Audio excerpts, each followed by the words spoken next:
Boa noite, bem-vindos a mais uma transmissão aqui direto da redação da revista Carta Capital. A gente recebe hoje aqui o presidenciável Ciro Gomes, candidato pelo PDT. Ciro, obrigado pela sua presença, por aceitar nosso convite. Muito obrigado, é um prazer muito grande. Estou falando aqui para um órgão de imprensa que é dedicado ao Brasil. Obrigado. A gente participam dessa entrevista o diretor de redação Mino Carta, os editores Rodrigo Martins e Fred Melo Paiva e eu, Sérgio Lírio. Antes de eu fazer a primeira pergunta, eu queria dizer que a gente vai transmitir esses primeiros 15 minutos da entrevista, para quem aí nos está acompanhando, e a íntegra dessa conversa vai estar tanto na edição impressa da revista deste final de semana, que começa a chegar às bancas na sexta-feira em São Paulo, e também ao longo da próxima semana a gente também vai divulgar a íntegra da entrevista.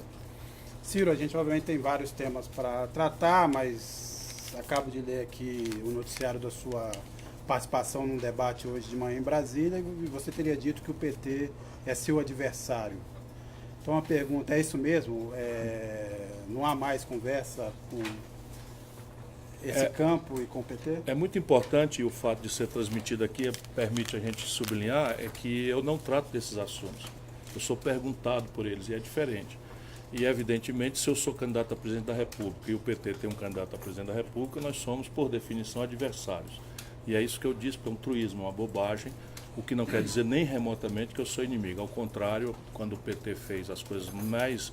Não digo o PT, a cúpula do PT fez as coisas mais inescrupulosas, embora seja da política, comigo, e eu vi uma certa militância se levantar muito aborrecida do meu lado, eu fiz uma carta pedindo calma, porque política a gente faz com o cérebro, não é com o fígado. E evidentemente que hoje haverá, daqui para frente, haverá uma tensão, porque a cúpula do PT fez essa opção, que na minha mente, assim, na minha humilde opinião, com todo respeito, é uma falta de respeito, é uma espécie de escalada de fraude contra uma imensa quantidade de brasileiros que de boa fé gostam do Lula, querem bem ao Lula, gostariam de votar no Lula para presidente da República, como eu fiz ao longo dos últimos 16 anos, sem faltar nenhum dia. Só que até as pedras do caminho razoavelmente informadas apostam, né, que o Lula não será dado a ele a chance de ser candidato, porque a lei da ficha limpa que ele pôs em vigor veda a candidatura de alguém que esteja condenado por corrupção em segunda instância. Se isso for verdade, evidentemente que a manutenção da candidatura do Lula, o registro, a tentativa de registro, é um esforço de manipulação da boa-fé da população, e amanhã, não é, se se consumar essa verdade que medianamente todo mundo acredita que seja verdadeira, que eles não deixarão ele ser candidato, vão lançar então o Haddad com a Manuela. E aí fica uma coisa meio sem graça, para falar aqui do ponto de vista, né, do jogo político, mas mais grave do que isso, eu acho isso um convite à nação brasileira a vir dançar na beira do abismo. Agora, porque o que está acontecendo com o Brasil não é pouco grave, não, é muito grave. Mas Ciro, você chegou a ser sondado como vice do Lula? Houve esse tipo de convite, não? Só para jogada. Né? Depois que eles fizeram, volto a dizer, não estou me queixando, estou falando sobre esse assunto, vocês estão me perguntando. Eu estou muito satisfeito, estou feliz, o jogo é assim que é. Eu tenho escrúpulos, mas não existe que ninguém tenha escrúpulos, né? E a minha militância ficou muito irritada, e eu tenho que manter isso frio, porque amanhã, se não for a mim que toque a honra de representar o novo desenho do campo progressista na disputa, eu vou atuar para a unidade. Eu não vou votar na direita brasileira, não vou fazer como a Marina que o PT empurrou para a direita, eu não vou.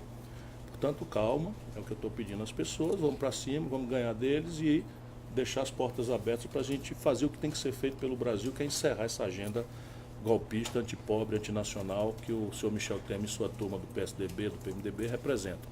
Mas sim, você está me perguntando, e é pela primeira vez, eu não costumo ser indiscreto com quem confia em mim, eu fui durante 48 horas bombardeado, não é, com convites, né, que foram feitos, e eu considerei um insulto.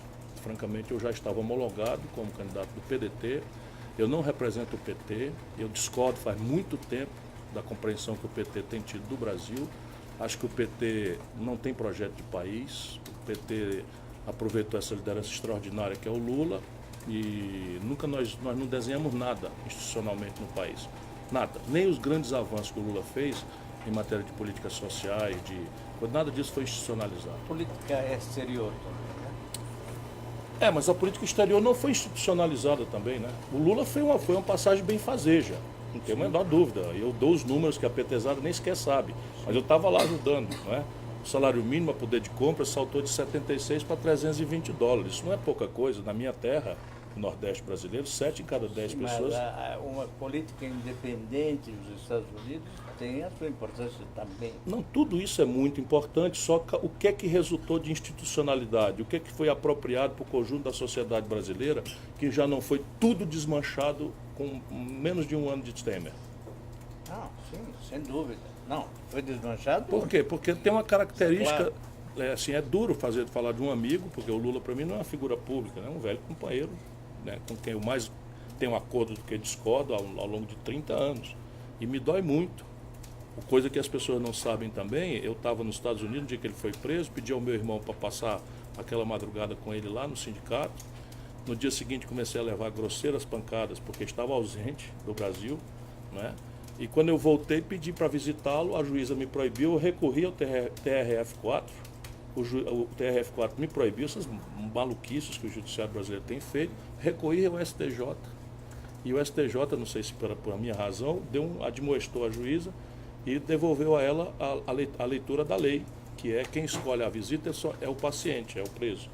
Pois bem, até hoje eu não fui dignificado com o direito de me dirigir ao São Lula na sua prisão. E aí quando chegou na véspera, né, do prazo... eu também, viu? Hein? Se é por isso, eu também. Só estou falando na resposta da pergunta dele, que eu fui convidado para serviço. Eu fui convidado depois que eu já estava homologado pelo PDT e depois que o PT já tinha feito tudo o que fez. Aquela coisa com o PSB foi absolutamente estranha, para falar uma palavra moderada, né? Portanto, agora nós vamos medir forças. Ô Ciro, por que te ofende tanto se você, sendo um vice do PT, você seria ungido a cabeça de chapa naquilo que você Porque eu não acredita que o Lula participo vai de disputar? fraude. Isso E é uma mais, fraude. Você, num eventual governo, você seria o que você quisesse, um ministro da Fazenda. Sim, mas eu não ainda quis que ser fosse já. vice. Mas quando eu vi as baboseiras acontecendo, eu cansei de avisar o Lula.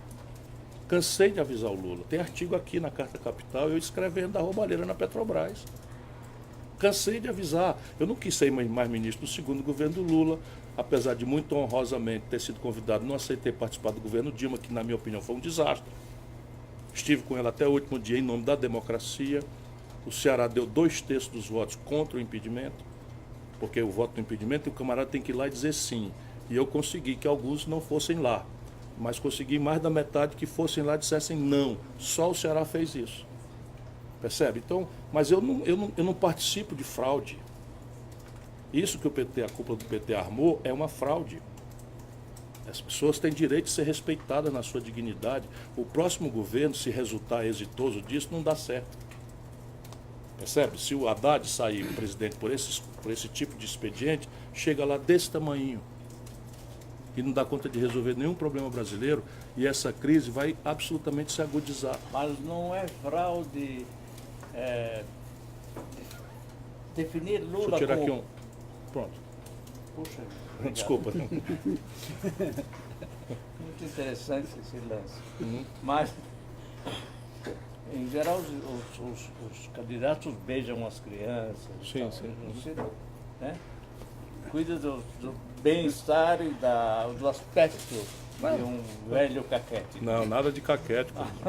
Ai de nós se um homem como você não existisse. Mas- É um sopro ainda de força imagino, na imprensa brasileira. Agora, digamos, não lhe parece fraude também determinar que, ainda que em segunda instância o Lula esteja preso, essa história da segunda instância não lhe parece uma Sim. fraude? Fraude não, mas é uma aberração jurídica. Porque o fraude é assim, todo mundo sabe dentro do PT que não vão deixar o Lula ser candidato. Apesar disso, estão excitando multidões para levar o registro do Lula, que será indeferido mais cedo, mais tarde, ou mais cedo ou mais tarde. E aí eles vão fazer um dedaço e vai indicar o Haddad candidato com a Manuela do PCdoB de vice. Sim, Todo mundo sabe disso. sim. Menos o nosso povo que está agarrado aí, entrando em ônibus, batendo na porta para receber, não tem vaga de desemprego, correndo do rapa nas cidades e tal. E é contra essa gente que se arma essa fraude. Isto dito, vamos lá. Eu nunca deixei de afirmar que considero a sentença que condenou Lula injusta. Mas ela é uma sentença judicial. E dali eu também fui muito mal interpretado, inclusive levei um safanão do próprio Lula. Quando eu disse, olha, das duas uma, ou a gente entende que o país envolveu o judiciário organicamente nessa escalada de golpe, e no caso a reação é outra, me propus a juntar um grupo de juristas, nem gosto de lembrar isso não, porque paguei muito caro por isso. Havia uma enorme condicional que eles desconsideraram para me desqualificar. Ou você acredita no judiciário e recorre. O caminho que o Lula escolheu foi recorrer ao judiciário. Quem inventou a lei da ficha limpa, eu era deputado. Isso é o problema, é o petismo. Sabe o petismo, essas demagogias e tal? Esse Cabo Daciolo, meu ilustre opositor, foi eleito pelo PSOL, que é o petismo de raiz. Então é o seguinte, qualquer coisa vai. Então, o Brasil tem uma perversão que é dar 4 hierarquias jurisdicionais ao crime comum. Isso não existe em nenhum lugar do mundo. Então, no Brasil, você dá 4 graus de jurisdição ao crime comum. E aí fica os prazos de cágado e a impunidade acaba sendo o prêmio, especialmente de quem pode contratar bons advogados e tal. Então o PT, mais a cúpula da nossa igreja, né, resolve criar uma aberração que é estabelecer consequências irreparáveis ao meio do processo jurisdicional. E deu-se o pomposo nome de Lei da Ficha Limpa. Também já paguei por isso, porque eu sou ficha limpa.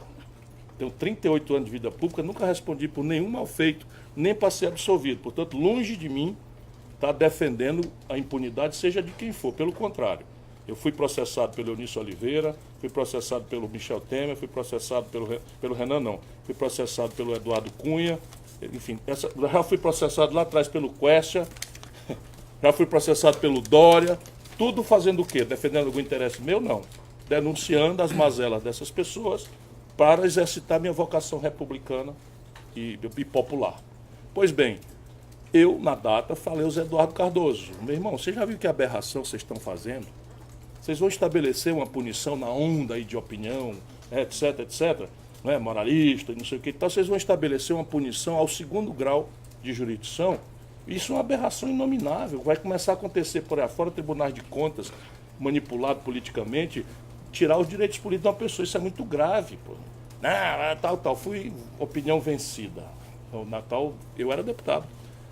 Votou-se no Congresso Nacional quase por unanimidade. O que alcançou o Lula? Essa lei que ele fez.